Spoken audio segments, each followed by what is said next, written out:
Diana's sexy secret weapon, the night the princess tried to lure Charles away from Camilla with racy underwear, and how the plan spectacularly backfired.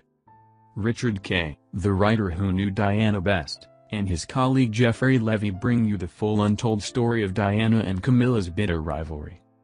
Mrs. Camilla Parker Bowles was angry, very angry indeed. Puffing furiously on a cigarette and shedding ash on the bedroom carpet as she paced to and fro, no one within earshot could have been left in any doubt how she felt. Camilla had just been told that Princess Diana was coming to her sister Annabel Elliot's 40th birthday party. "Why did that FB have to come?" she stormed. The bitter words resounded through Ormeley Lodge, the Georgian house on the edge of Richmond Park, and were overheard by staff preparing the Indian-themed party.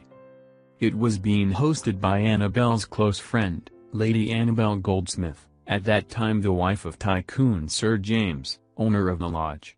It was Diana's unexpected decision to attend that had driven Camilla up the wall. Charles had been invited and, as a courtesy, so had Diana, but no one seriously expected her to turn up. Why? Because Diana knew Camilla would be there and the house would be filled with sycophantic friends, most of whom Diana referred to as oilers. As for Camilla, she had anticipated having Charles cozily all to herself at the party.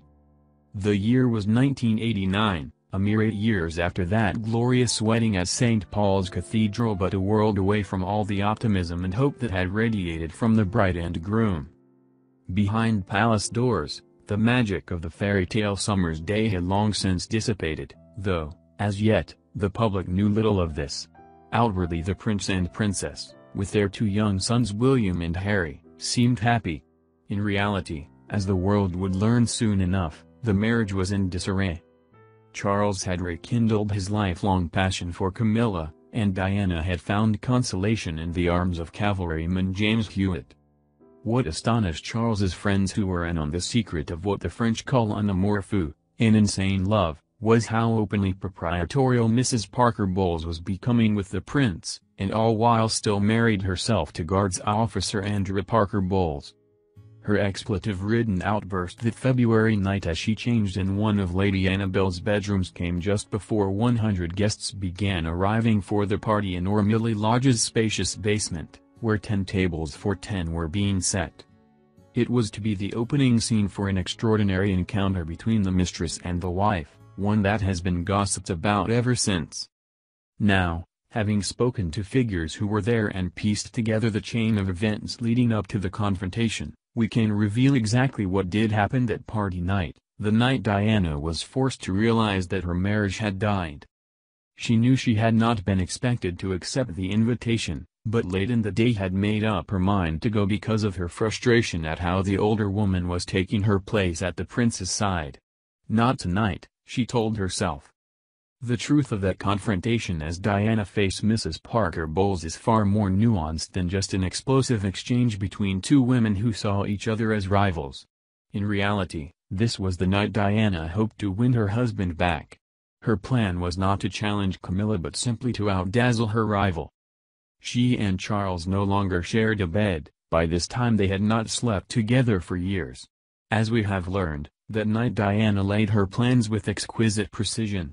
They were, as she put it, from the inside out. She wanted to eclipse Camilla not only with her dress but also what she wore underneath it. She knew exactly what she had in mind as, earlier in the day, she had slipped into Herod's lingerie department. Now she stood in front of her own full-length dressing-room mirror, gazing at her reflection. The exotic lingerie she had bought that afternoon was more daring than her usual ensemble, briefer, naughtier, more provocative. This was her desperate, possibly naive, gamble to rekindle the all-but-extinct sexual passion in her marriage. She was realistic about the competition. Camilla may have been 14 years older than she was, but Diana knew the seasoned Mrs. Parker Bowles had a comfortably bosomed allure that Charles, apparently, found irresistible. At that moment, as she would tearfully relate the following day to a confidant, the prince looked in, surveyed his lingerie-clad wife up and down and declared witheringly, "You look ridiculous." The close friend, an intimate of Diana who has never spoken out before, recalls her despair at being dismissed so coldly. "Those 3 words shattered her," says the confidant. "They changed the whole momentum of the evening." Worse, during the drive from Kensington Palace to Richmond Park, Charles expressed his irritation that she was coming with him. For her part, despite her distress at the way things were turning out, the ever-thoughtful Diana had not forgotten to bring flowers for the hostess, Lady Annabel. As Diana related, Camilla's extraordinary response was to tell her, "You've got everything you ever wanted. You've got all the men in the world falling in love with you, and you've got 2 beautiful children. What more could you want?" Diana responded, "I want my husband." What staggered the princess was Camilla virtually saying that because she had William and Harry as well as endless admiration from other men, it made it all right for her to be sleeping with her husband. That evening Diana had set out to save her marriage. But as she later admitted to friends, it was the evening she realized it was over.